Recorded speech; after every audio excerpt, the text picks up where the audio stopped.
네, 반갑습니다. 오늘은 우리가 이사야서 6장의 말씀을 오늘은 전하게 되었습니다. 어떻게 보면 이사야서는 좀 다른 선지서와 조금 다른 특성을 가지고 있죠. 다른 선지서 같은 경우는 오늘 말씀이 나올 때 1장에 그 선지자의 사명이 먼저 나오고요. 그리고 그 선지자에게 메시지가 딸려서 나옵니다. 그러면서 그 선지자가 그 사명을 잘 받아가지고 가서 전하는 거죠. 그런 것이 보통 우리가 구약의 선지자로 대부분 선지서를 통해서 읽어보면 공통적인 패턴을 가지고 있습니다. 근데 오늘 이사야 선지자 경우는 조금 달라요. 우리가 지난 시간에 살펴봤지만 1절에서 5절의 내용은 어떻게 보면 이사야 선지자의 사명이 아니라 그 이사야 선지자가 사역할 당시의 배경, 그리고 그때의 이스라엘 백성과 왕의 관계, 그리고 하나님의 관계, 그리고 그 당시의 우상들의 그런 관계들을 설명하고 있으면서 뭐 미래 시점에 이들에게 예루살렘을 이렇게 될 것이고 현재의 예루살렘은 너무 암울하다. 그런 비관적인 내용들을 다 쏟아내고 있습니다. 어떻게 보면 1장에서 5절의 내용은 이사야 선지자가 사역할 때 당시에 암울한 예루살렘, 남유다를 가리켜고 있다라고 볼 수 있는 거죠.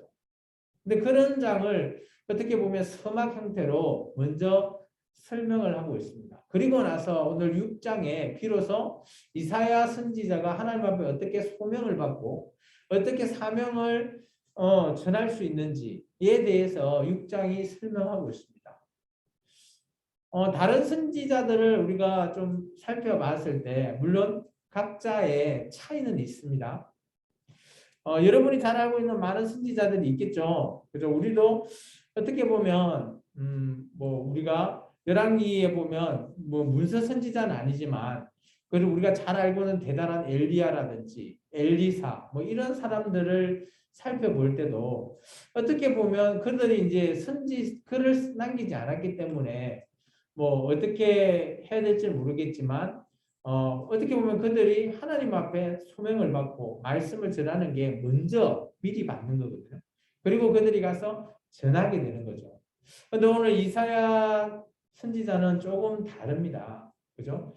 그래서 두 가지 특성이 좀 있습니다. 첫 번째는 선지자로서의 소명이라든지 그리고 받는 형태가 기존 선지자와 조금 다르다라는 것들을 좀 볼 수 있고요. 두 번째는 또 사명을 전할 수 있는 그 메시지가 또 다른 선지자와 또 조금 다르다라는 것을 우리가 조금 이따가 살펴볼 것입니다. 첫 번째, 우리가 좀 전에 읽었던 1절에서 5절의 내용은 이사야 선지자에 대한 어떻게 보면 이게 꿈인 것 같고요. 환상인 것 같은 그런 모습을 하고 있는 글을 담고 있습니다. 근데 정말 중요한 시기가 나오죠. 1절에 보면 우시야라고 하는 이 왕이 어때요? 죽던 해라고 되어 있습니다. 우시야라고 하는 이 왕을 열왕기 하세는 아사라 라는 그런 왕으로 표현되어 있고 역대기에는 우시야라고 표현이 되어 있어요. 동일한 왕인데 이름이 조금 다르게 표현되어 있습니다. 이 왕은 BC 따지면 740년에서부터 한 그 정도 때에 아마 죽는다라고 보통 기록되어 있습니다. 왕으로서는 52년 정도를 다스렸어요. 잘 한번 생각해 보시면 다윗도 40년, 솔로몬도 40년. 이게 50년 넘게 나라를 다스렸던 왕은 찾아보면 쉽지 않아요. 없어요, 거의. 이 왕이 50년 넘게 나라를 다스렸다. 그러면 이 왕이 어떻게 보면 물론 잘했다라고 할 수도 있겠지만 이 왕이 이만큼 다스렸다라고 하는 것은 그 나라 백성들이 안정적인 생활을 할 수 있는 배경이 될 수도 있습니다. 그런 왕이 죽던 해에 오늘 이사야 선지자가 사명을 받는 거죠. 그렇다면 앞으로의 일어날 일에 대한 메시지를 전하는 거잖아요. 미래적인 예언의 메시지니까. 그 메시지를 받는 이사야 입장에서는 어때요? 오늘 이 왕이 죽었다면 이제 앞으로 있을 이 다음 차기의 왕들, 그 후손들이 살아갈 그 때에는 어떻게 보면 평화와 이런 안전이 보장되어 있지 않는 것처럼 보여지는 겁니다. 그런데 이사야 선지자가 오늘 뭐 환상으로 저는 봤습니다. 이 말씀을 읽었을 때 환상 속에서 하나님을 만나게 됩니다.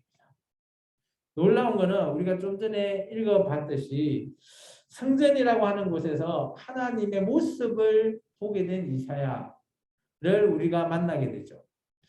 거기 보면 2절에 보면 스람이라고 하는 천사가 나타납니다. 여러분은 천사 하면 날개가 몇 개라고 보통 생각하죠? 우리가 뭐 TV나 이런 데 보면 2개잖아요, 2개. 근데 여기 천사는 날개가 6개입니다. 그죠? 그 천사가 뭐 어때요? 뭐 말이 가리죠? 하나님 앞에 그들이 하나님을 천사도 바로 응시할 수 없기 때문에 얼굴도 가리고요. 또 그들이 발이라는 것도 가립니다. 그러면 천사가 어떻게 보면 인간적인 모습 같은 그런 형상을 하고 있는데 얼굴도 가리고 발도 가리고 그리고 2날개를 통해서 날아가면서 오늘 어떤 모습을 하죠? 3절에 서로 간 이 선합천사가 한 명이 아닌 것 같죠? 서로 불러서 이렇게 뭐라고 하죠? 하나님 앞에 거룩하다, 거룩하다, 거룩하다라고 그들이 그죠? 부르다라는 여기 이제 불러라고 하는 원어를 살펴보면 카라라고 하는 뜻입니다. 그리고 우리가 예레미야 33장 3절에 어때요? 우리 기도할 때 늘 하죠. 하나님께 부르짖어라 하는데 그 원어를 살펴보면 부르답니다. 똑같은 단어를 쓰고 있어요. 오늘 이 단어랑. 이렇게 하나님을 부르를 어떻게 부른다? 거룩하신 하나님. 뭐 이렇게 부른다라는 거죠. 천사들이. 그럴 때에 오늘 하나님은 어떤 모습으로 와 있죠? 하나님은 어떻게 보면 우리가 볼 수, 이게 구약에서는 하나님을 보면 우리가 죽는다라고 생각하잖아요. 왜 그런 표현을 하는가 하면 하나님의 형상의 모습이 오늘 여기도 이렇게 표현하고 있죠. 첫 번째는 3절 하반절에 보면 여호와 하나님이 온 땅에 충만했는데 어떤 모습인가 하면 4절에 보면 어때요? 여기 이와 같이 하답하는 자의 소리가 있는데 어떻게 되죠? 문지방의 터가 요동된대요. 요동이라고 하면 오늘날 같이 어떤 표현인가 하면 지진이 일어난 거죠. 막 흔들거리는 거죠. 그리고 두 번째 성전 안에 연기가 충만하대요. 이렇게 충만해서 하나님 형상을 볼 수는 못하는데 그것이 하나님 계시는구나. 이것을 알 수 있다라는 거죠. 그런데 이때 이런 모습을 5절에 보시면 여기 5절에 내가라고 하는 사람이 이 내가 이사야를 가리킵니다. 이사야가 오늘 얘기합니다. 하루다 나여 망하였도다. 왜 그러죠? 하나님을 보면 죽게 되는 거죠. 그런데 이사야는 그걸 떠나서 더 큰 것을 얘기하고 있습니다. 오늘날 우리의 구원의 관계에 중요한 내용을 포함하고 있죠. 우리는 여러분 들어보십시오. 구원은 어떻게 이루어지죠? 오늘날 구원은 우리가 하나님 앞에 서야지만 구원이 이루어지잖아요. 그거는 구약이나 오늘 우리나 똑같습니다. 구약에서는 하나님 앞에 어떤 모습으로 씁니까? 우리 같은 이방인은 설 수 있나요? 없습니다. 이스라엘 민족만 설 수 있는데 그것도 남자만. 그런데 어떤 모습이죠? 그들이 하나님 앞에 자기의 죄를 동물에게 전가시키고 난 이후 죄가 이렇게 자기의 죄를 전가시키고 난 이후에 그 동물을 태워서 하나님 앞에 자기의 죄를 태워드리잖아요. 그때 하나님께서 네 죄를 사했다라는 것을 제사장이 읽어주면서 외치면서 그 사람의 죄가 사해지는 거거든요. 그래서 하나님 앞에 죄 없이 만날 수 있다라는 게 우리 구약의 하나님과 이스라엘 백성의 제사의 관계를 이야기합니다. 오늘 우리도 그렇나요? 아니죠. 오늘날 우리는 어떤 모습으로 하나님 앞에 설 수 있죠? 예수님께서 오늘 우리의 죄를 사해 주심으로 내가 어때요? 죄 없는 모습으로 하나님 앞에 나아갈 수 있습니다. 그것을 예배의 모습으로 보면 우리가 주의 보좌, 하나님의 보좌 앞에 나아갈 수 있는데 오늘 거기 나 혼자 딸랑 나가는 게 아니라 우리가 어때요? 머리 대신 교회의 머리 대신 예수님 그리고 우리가 지체가 되어서 하나님 보좌 앞에 설 수 있다라는 거죠. 그것이 구원이라고 말하고 있죠. 그런데 하나님 앞에 서게 될 때 우리가 죄 있는 모습으로 서면 돼요? 안 돼요? 절대 있을 수가 없습니다. 그게 하나의 조건이라는 거죠. 그래서 오늘 이사야가 5절에 외친 내용이 뭐죠? 자기한테 화가 있대요. 자기가 이제 망했대요. 쉽게 말하면 나 이제 죽게 생겼다. 다 죽게 생겼는데 하나님을 내가 봤어. 이제 죽었구나. 라는 형태로 우리가 읽으시면 돼요. 내가 말하되 하루다 나여 망하게 되었도다. 왜요? 나에는 입술이 부정하다. 여기 부정하다라는 뜻은 죄가 있다는 걸 얘기합니다. 나는 입술이 부정한 백성 중에서 거주하면서 만군의 여호와신 왕을 어떻게 했다고요? 봤다고요. 배었음이로다. 하나님을 보게 되면 10중 8구 구약에서는 그냥 죽을 수밖에 없는 거예요. 왜 그럴까요? 그러나 하나님을 얼굴 보면 죽는다? 그게 아니라 우리가 죄의 모습으로 하나님 앞에 서면 그냥 죽는 거죠. 죄 때문에. 그래서 오늘 어때요? 하나님께서 이런 이사야의 내용을 알고 계시는 거죠. 그러면서 하나님께서 이사야의 죄를 천사를 통해서 쉽게 말해서 죄를 사해 주십니다. 태워준다라는 거죠. 그 모습이 우리가 잘 알고 있는 6절과 7절입니다. 같이 한번 읽어볼까요?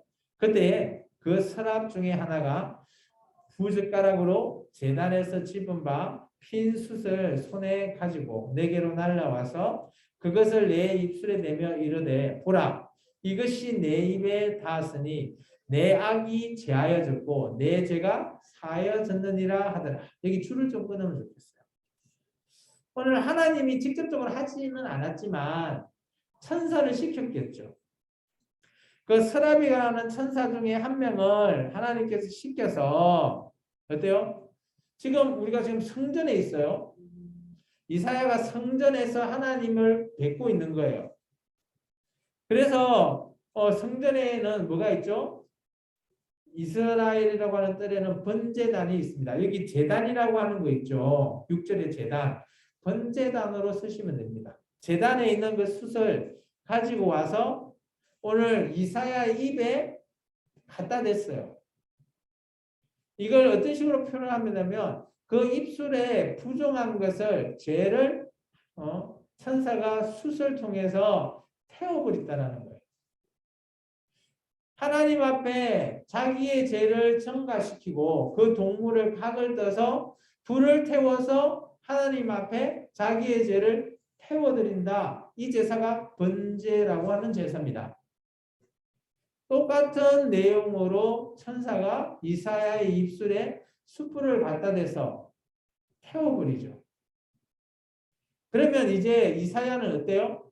죄 사함을 받게 되는 거예요. 그래서 6절과 7절은 어떻게 보면 죄 사함의 문제가 해결된 겁니다. 구약에. 그래서 이것이 제가 아까도 설명했지만 구약의 제사에 대한 내용을 알고 있지 않으면 이 내용을 쉽게 받아들이기가 쉽지 않다라는 거예요. 하나님 앞에 서게 되지만 그게 죄에 있는 모습으로 설 수는 없다라는 거죠. 왜냐?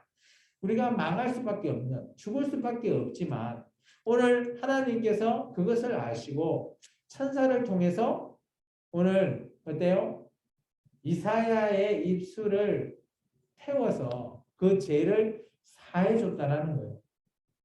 자, 그러면 어때요? 이사야는 하나님 앞에 설 수 있는 자격이 있게 되는 거죠. 그래서 오늘 하나님께서 이제 이사야에게 뭐 들리는지 혼자한테 말한 건 아닌 것 같아요. 이 8절을 읽어보면 아마 여러 명한테 이사야뿐만 아니라 사람이 있을지 아니면 천사가 있는지 잘 모르겠는데 하여튼 하나님 보좌 앞에 있는 모든 자라고 말해야 되나요? 어떤 하여튼 대상을 통해서 하나님께서 이렇게 외칩니다. 우리 8절을 한번 읽어볼까요? 내가 또 주의 목소리를 들으니 주께서 이르시되 내가 누구를 보내며 누가 우리를 위하여 갈고 하시니 그때 내가 이르되 내가 여기 있나이다 나를 보내소서 하였더니 이게 이사야가 들렸죠. 주의 목소리 여기 주는 하나님입니다. 하나님의 그 목소리가 들렸는데 어떤 내용이죠? 하나님께서 내가 누구를 보낼까? 또 누가 우리를 위해서 갈 것인가? 그럼 그 대상이 어딜까요? 바로 남유다라는 거죠. 예루살렘이라는 곳입니다. 그곳에 누가 가서 나의 메시지를 전할 사람이 누구냐? 누가 갈고 이런 목소리를 전하면 이거는 명령일까요? 아니면 누가 갔으면 좋겠나라고 하는 권유일까요? 오늘 8절의 내용을 좀 읽어보면 뭐 명령이라고 할 수도 있고요. 또 다른 의미로는 누가 좀 가줄 수 있는 뭐 사람들이 있나요? 이렇게 물어볼 수도 있을 것 같습니다. 이때 이사야가 어때요? 이제 자기가 제사함 받아서 자신 있게 요즘 같으면 어떨까요? 손을 탁 들면서 저요, 저요. 제가 여기 있습니다. 나를 보내주소서. 여러분은 어때요? 하나님께서 여러분에게 일을 시킬 때 누구 할 사람 없어요? 라고 할 때 저요, 제가 여기 있습니다. 자신 있게 말할 수 있으십니까? 하나님 앞에 자신감 있게 손들고 그러니까 나아가서 하나님의 일을 주님이 일을 이 땅에서 하시는 저와 여러분이 되었으면 좋겠습니다. 어쨌든 간에 이사야는 자신이 가겠다라고 하나님 앞에 얘기하시죠.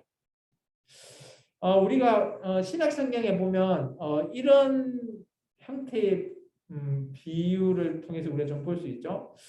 바울이라고 하는 사람 있잖아요. 바울이 예수님을 만났을 때 다메섹 도상에서 9절에 보시면 9장에 보면 다메섹 도상에서 예수님을 만날 때 바울이 어떤 메시지의 질문을 하죠? 이것은 뭐 사도행전 22장에 보면 바울이 자기가 예수님을 만났던 내용을 이게 얘기하는 장면이 나오는데 두 가지의 질문을 예수님께 했다라고 합니다. 첫 번째, 주여 당신은 누구십니까? 라고 할 때 예수님은 네가 나를 박했던 그 예수다라고 대답하죠. 그리고 나서 바울이 또 한 가지 질문을 합니다. 그러면 주님, 내가 주님을 위해서 무엇을 하리까? 이게 어떻게 보면 사명이죠. 오늘 이사야는 어때요? 어떻게 보면 좀 다르죠. 그죠? 이사야의 그런 메시지 받는 형태하고 바울이 받은 형태는 어떻게 보면 차이가 좀 있어요. 소명받는 이런 차이라든지 이런 것들이 있는데 어쨌든 간에 우리가 주님이라고 하는 예수님이나 오늘 이사야가 그죠? 하나님이라고 하는 그것을 주라고 표현하고 있지만 그 하나님을 만났던 성전에서 만났던 그 하나님한테 자기가 가겠다라고 결단하고 했던 그런 내용은 어떻게 보면 조금 성향의 차이는 있겠지만 어쨌든 간에 하나님을 만나고 그런 하나님의 명령을 만났으면 내가 무엇을 해야 되는지에 대한 사명이 꼭 필요하다라는 거죠. 오늘 이제 여기는 이제 성경의 내용을 제가 설명했고요. 그러면 우리한테 적용을 한번 해볼 필요가 있다라는 거죠. 우리도 예수님을 우리 주님으로 만나셨잖아요. 바울처럼 누구십니까? 라고 했을 때 예수님. 그 예수님을 통해서 내가 만나고 제사함을 해결받았잖아요. 그럼 우리가 하나님 앞에 설 수 있는 자격이 생겼죠. 그러면 그것이 끝이다라고 우리는 생각하는데 그게 아니라는 거죠. 바울처럼 그럼 내가 주님을 위해서 뭘 하겠습니까? 무엇을 할까요? 오늘 이사야는 내가 가서 전하겠습니다. 자신감 있게 능동적인 인간 같고 바울은 제가 무엇을 하겠습니까라고 하는 그런 어떻게 보면 주님이 시키면 제가 하겠습니다라고 하는 수동적인 인간의 모습인 것 같지만 어떻든 간에 그렇다면 우리는 어떤 모습으로 내가 만난 예수님 앞에 우리는 어떻게 결단해야 될까? 이런 모습은 뭐 선지자나 뭐 바울 같은 대단한 사람만 해야 된다? 아니라고 봅니다.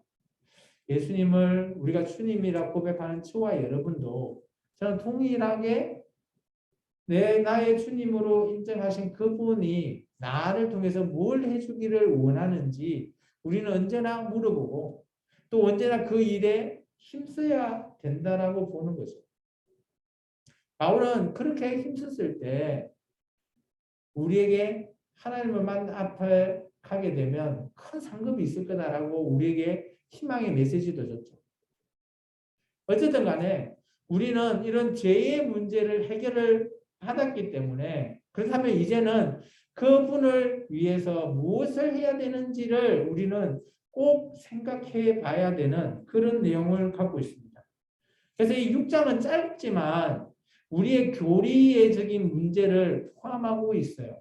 죄의 문제, 그리고 나서 우리가 어떤 사역, 사명을 감당해야 되는지, 어떤 형태로 일을 해야 되는지에 대한 내용을 포함하고 있다는 겁니다.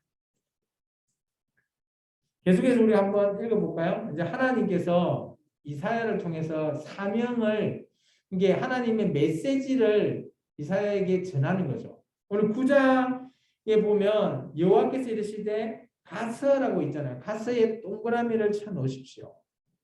9절과 우리가 10절까지 한번 읽어보겠습니다. 이게 이사야에게 준 사명, 뭘 해야 되는지 메시지를 준 겁니다. 같이 읽습니다.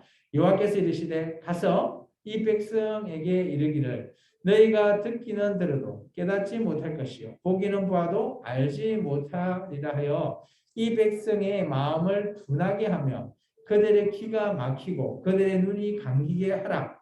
염려하건대 그들이 눈으로 보고 귀로 듣고 마음으로 깨닫고 다시 돌아와 고침을 받을까 하노라 하시기로. 메시지가 조금 특이하지 않나요? 제가 오늘 시작 전에 얘기했죠. 이사야 선지자는 특별한 사명을 받았다고. 하나님의 메시지가 좀 특별합니다. 우리가 잘 알고 있는 선지자의 메시지는 뭐예요? 야, 하나님께 돌아오라 하는 메시지잖아요. 제발 악을 버리고 하나님께 돌아오라 하는데 오늘 이사야한테는 어떤 메시지죠? 정반대. 저 백성이 하나님께 돌아오는 것을 네가 좀 막아. 하나님께 돌아오지 못하게 좀 막아라. 이게 이사야한테 준 메시지예요. 여러분이 이런 메시지를 받았으면 어떻게 해야 될까요? 하나님의 일을 해야 되죠. 안 하시겠습니까? 그러면 이런 메시지를 받았으면 어떻게 하면 이스라엘 백성이 하나님 앞에 돌아오지 않을까요? 어렵나요? 저는 참 쉽다고 봅니다. 어떻게 한다고요? 잘 살면 돼요? 백성들한테 메시지 전해야 되는데 어떻게 전해야 돼요? 어떻게 잘 살아요? 잘하고 있다. 거짓 선지자처럼. 그 좋은 방법입니다. 근데 저는 이 방법도 괜찮다라고 봅니다. 어떤 방법인가 하면 아예 그들 앞에 서서 침묵하는 겁니다. 침묵이 우리나라 그런 속담이 있죠. 침묵이 뭐다고요? 금이다. 이거는 정말 긍정적인 표현 아닌가요? 그런데 오늘 그 침묵이 이스라엘 백성을 하나님 앞에 돌아오지 못하게 하는 그런 방법 중에 하나가 되지 않을까 저는 생각해 봅니다. 어떻게 보면 이 남유다 백성들이 그래도 하나님을 섬긴다 하고 많은 물론 거짓 선지자들도 있죠. 그렇게 잘하고 있네 라고 하면서 하나님께 못 돌아오게 하는 방법도 있죠. 근데 오늘 이 이사야가 받은 이 메시지는 어떻게 보면 쉽게 말해서 우리가 그냥 제대로 하나님 앞에 못 돌아가게끔 이게 애써서 굳이 안 해도 잘한다 안 해도 그냥 내버려 두면 하나님께 돌아갈 자가 없겠죠. 왜냐? 우리가 호세아서를 봐도 하나님 아는 지식이 없어서 망하듯이 지식 없게 내버려 두고 전하지 않으면 망할 수밖에 없는 거고. 우리가 또 쉽게 생각하면 어떤 뭐 밭에 그죠? 이 밭을 그냥 망하게 만들려면 어때요? 아무 일도 안 하면 지가 알아서 잡초가 생겨서 그냥 망하게 돼버리죠. 그처럼 오늘 저는 이사야 선지자가 이 남유다 백성에게 하나님의 돌아오지 못하게 할 수 있는 방법은 굳이 나서서 뭐 잘하니 못하니 할 이유도 없이 그냥 내버려 두면 그들이 하나님을 알고자 하는 사람도 지식이 없으니까 하나님께 못 돌아가게 돼버릴 수 있다는 거죠. 그런데 이제 이 이사야 선지자가 이 명령을 받고 답답한 것 같죠? 여러분은 답답하지 않나요?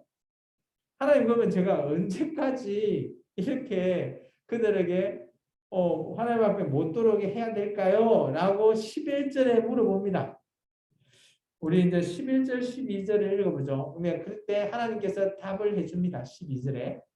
같이 읽습니다. 11절과 12절요. 내가 이르되 주여 어느 때까지일까 하였더니 주께서 대답하시되 성읍들은 황폐하여 주민이 없으며 가옥들에는 사람이 없고 이 토지는 황폐하게 되며 여호와께서 사람들을 멀리 옮기셔서 이 땅 가운데 황폐한 곳이 많을 때까지니라.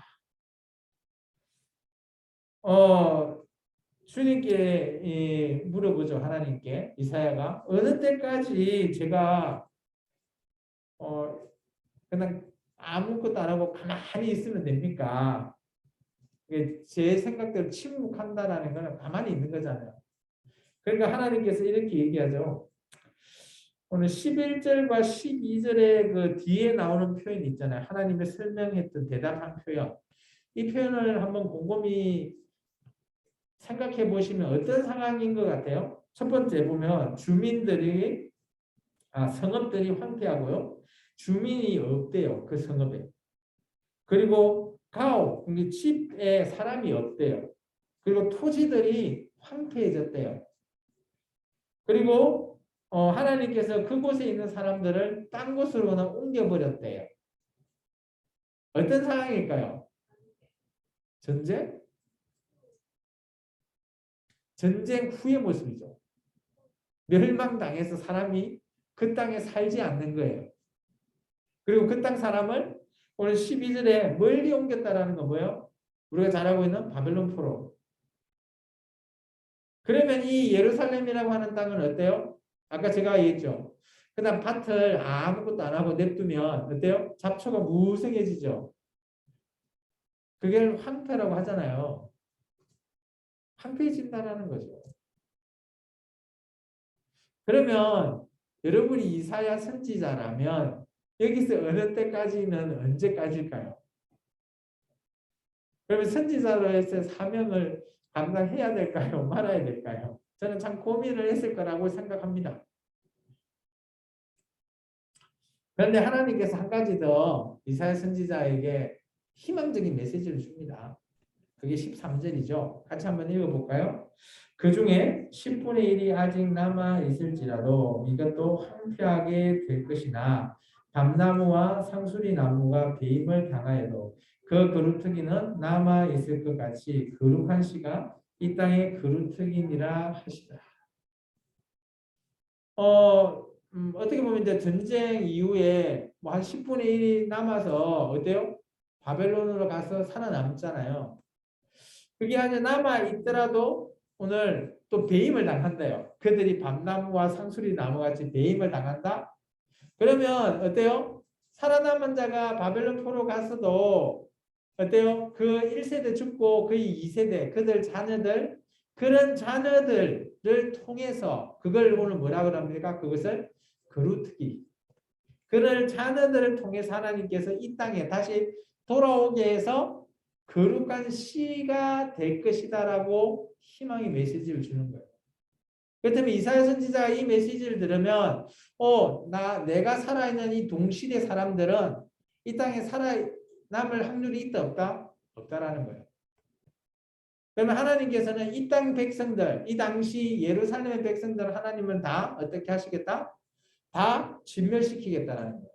그리고 그렇지만 하나님이 어때요? 이 이스라엘 백성을 사랑해서 그들 자녀들, 이게 하나님 앞에 하나님에 대해서 그죠? 우상으로 바꿔버렸던 그런 사람들은 하나님은 싫다. 대신 그 자녀들에게 다시 기회를 한 번 더 주겠다라는 거죠. 하나님을 잘 섬길 수 있는 기회. 그것이 바로 거루특기다라고 말하고 있습니다. 어떻게 보면 이사야 선지자는 저는 6장에서 사명을 받고 나서 메시지까지 듣고 나서 아마 의아리벙벙 상태이지 않을까. 우리식으로 따지면 요즘 젊은 층들이 많이 얘기하는 멘붕 상태. 이게 뭐야? 내가 가겠다고 자신감 있게 손을 들었는데 하나님께서 너 가서 아무것도 하지 마라. 언제까지요? 물어보니까 이게 너 시대에는 사람들 다 죽을 때까지. 참 이사야 선지자가 이 말씀을 듣고 저는 물론 여기 이 다음에 계속 사역을 합니다. 이사야 선지자가 안 하는 게 아닌데 이 말씀을 듣고 고민을 좀 했을까요? 하지 않았을까요? 제가 이 6장의 말씀을 이렇게 좀 이렇게 살펴보면서 내가 이사야 선지자라면 어떻게 해야 될까? 물론 하나님의 명령이니까 따라야 되는 건 맞는데 엄청 고민을 많이 했을 거라 생각이 듭니다. 참 아까 우리 전도사님 말씀처럼 잘한다라고 해갖고 거짓 선지자가 되면 내가 하나님 앞에 구원받을 수 있을까요?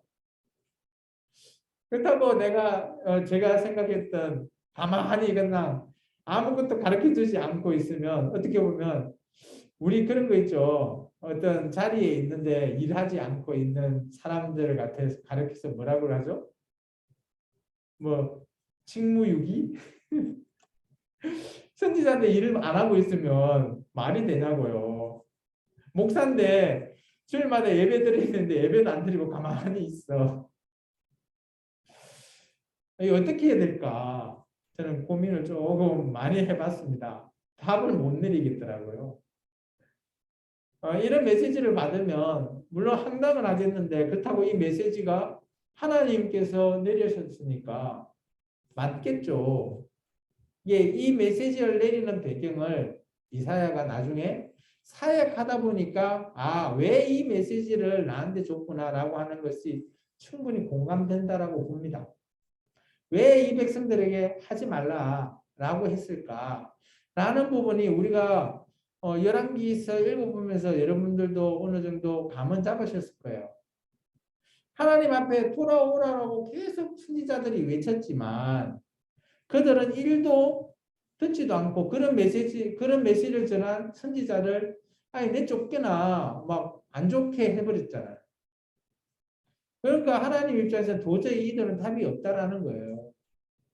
이들에게 아무리 좋은 선지자, 정말 대단한 선지자를 보낸들 그들은 기가 막혀서 1도 들으려고 하지 않는다라는 것이 하나님께서 이 이사야 선지자한테 직접적으로 내린 메시지다라고 저는 보여집니다.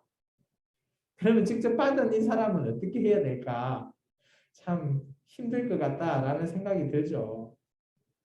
그래서 오늘 6장을 통해서 저는 많은 생각도 한번 해보긴 했습니다. 어쨌든 간에 오늘 말씀을 한번 정리해 볼까 합니다. 오늘 말씀은 어려운 내용은 하나도 없죠. 쉬운 내용인데 오늘 우리의 죄의 문제, 도리의 문제들이 이 6장에 담겨져 있어서 제가 설명을 좀 길게 했어요. 짧지만 1시간을 제가 설교를 해야 될 이유를 찾은 거죠. 왜냐하면 우리의 교리 문제와 죄의 문제, 이런 것들이 포함되어 있지 않으면 한 2장 하려고 했는데 2장 하기 좀 버거워서 제가 1장을 했거든요. 그래서 오늘 보면 이사야가 환상 속에서 하나님의 그 보좌의 모습, 성전에 앉아 있는 모습을 봤죠. 이게 아마 이 당시 예루살렘에 직접 가서 보지는 않았을 거라고 저는 생각합니다. 물론 봤을 수도 있겠지만 아마 그래서 제가 환상이라는 단어를 쓴 이유가 그게 있어요. 그리고 뭐 손 들고 뭐 이런 메시지들을 실제 성전에 가서 이걸 했다? 물론 가능은 할 것 같은데 그래도 이게 환상 중, 기도할 때 환상 중이나 아니면 꿈이거나 뭐 이렇게 꿈에 준 메시지 그거로 저는 좀 더 맞다라고 좀 공감을 해서 그렇게 설명을 드렸고요. 두 번째는 하나님 앞에 나서기 위해서는 죄의 문제가 해결되지 않으면 안 된다라는 것이 오늘 이 이사야 선지자의 그죠 내용을 통해서 우리가 확실하게 배웠죠.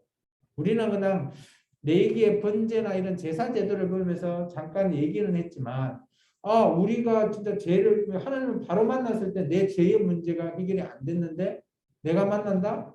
물론 하나님이 만나면 그 이야기는 다 죽는다라고 하지만 그것이 그냥 죽이는 게 아니라 내 죄 때문에 내가 죽는구나. 이런 생각을 우리가 늘 하고 계셔야 되는 거죠. 그래서 우리는 예수님을 통해서 제사의 문제를 해결받았기 때문에 내가 하나님을 만나도 그래도 하나님 앞에 우리가 예수님을 통한 제사 문제 해결 그래서 하나님 앞에 설 수 있는 문제 이런 거를 우리가 조금 교리적인 문제를 제가 좀 다루었고요.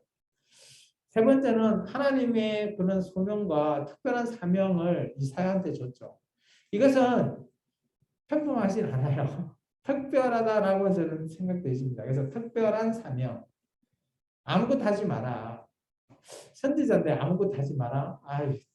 근데 하나님이 아무것도 하지 말라라고 하진 않았어요. 너는 하나님 앞에 돌아오는 자가 없게 하라라고 하는 게 사명인데 참 힘들 것 같습니다.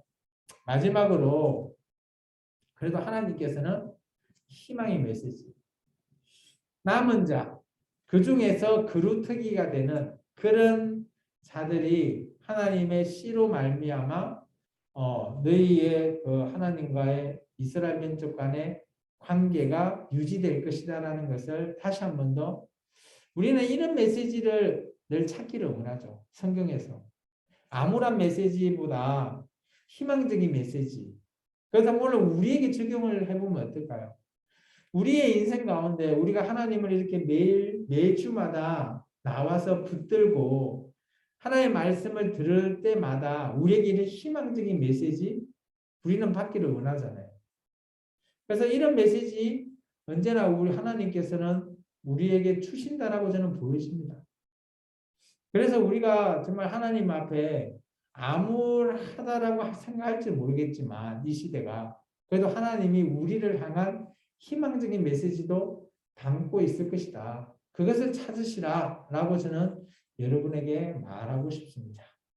기도하겠습니다. 사랑해 주님 감사합니다.